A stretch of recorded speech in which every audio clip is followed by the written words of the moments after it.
रूपाली गांगुली और Gaurav Khanna starrer TV serial Anupamaa में जल्द ही एक क्लिप देखने को मिलेगा, जिसके बाद चीजें काफी बदल जाएंगी।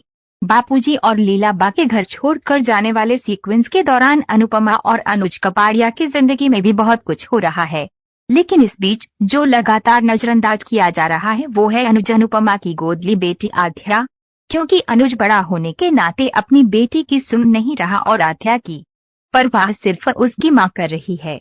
लेकिन क्योंकि आध्या अपनी मां से नफरत करती है, इसलिए वो भी अपनी बेटी की नहीं सुन रही है।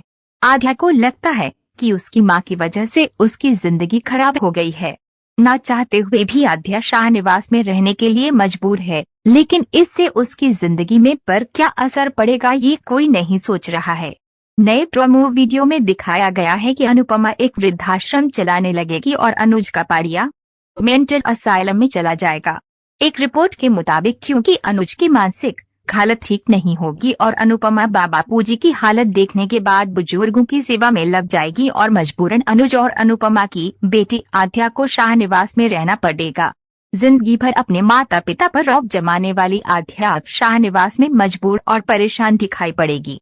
वनराज शाह की मर्जी के खिलाफ जाकर काव्या अनुपमा की बेटी आध्या को पालने की जिम्मेदारी उठाएगी। आध्या अपने पिता पर आए दिन चिल्लाती थी और अपनी मां की भी उसने कभी कदर नहीं की, लेकिन अब शाहनिवास में उसे तो शुपाखी और बाकियों की जली कटी सुननी पड़ेगी और सिर्फ काव्या के पास रहकर उसे थोड़ा सुकून महसूस होगा। खबर है कि आध्या शो में नई अनुपमा के रोल में नजर आएगी। हालांकि अभी शो का प्रोमो वीडियो सामने आने का इंतजार करना होगा। बता दें कि अनुपमा सीरियल में अभी कहानी बा और बापूजी के इर्द गिर्द घूम रही है। बा और बापूजी ने बच्चों और वनराज शाह से नाराज होकर घर से भागने का फैसला किया है और अब वो एक वृद्धाश्रम में रह रहे हैं। वनराज शाह मनाने की कोशिश करेगा, लेकिन बा और बापूजी घर वापस आने से मना कर देंगे।